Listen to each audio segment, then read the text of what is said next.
want to talk about Joe Biden for a moment. He led the traditional White House Christmas tree lighting ceremony on Thursday.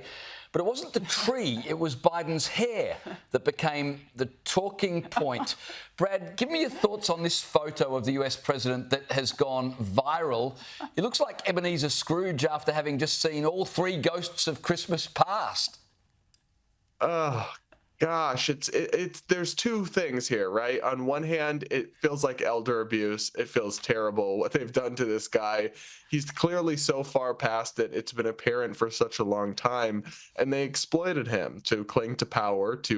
They until the last possible second thought he could potentially beat Trump, so they were willing to put up somebody who's clearly past it.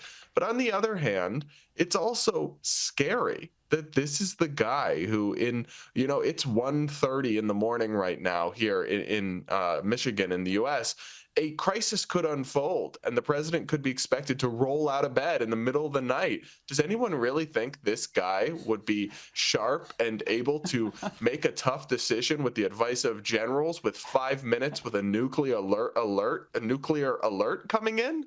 Of course not. So it's petrifying, honestly. You can say a lot of things about Donald Trump, but at least he's sharper and more with it than this. That's a low bar. He looks like that guy from Back to the Future. It's just shocking.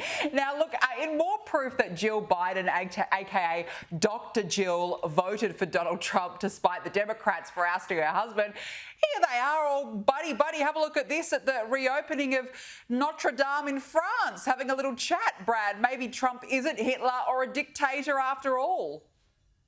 Yeah, it's an interesting one because on one hand, I actually give the Democrats a little bit of credit on this. They've been fairly civil and respectable about the transition of power, and they've extended an olive branch to Trump. Biden had him at the White House, and all of that I like. That's the approach to politics I want to see in America. But on the other hand, it's like, hold up. 5 minutes ago, you guys were telling us this guy is literally Hitler, and now you're doing photo ops and smiling and shaking his hand and welcoming him and all this stuff. If you had actually believed any of that, I don't think that's how you would be handling this. So it suggests to me, on one hand, that they are being civil for once, which I do appreciate, but on the other hand, that they're rhetorical frauds in many ways. But then again, we kind of knew that. We knew that indeed. Brad Palumbo, you do it every week. Thanks for helping us make sense of the United States. Thanks, guys.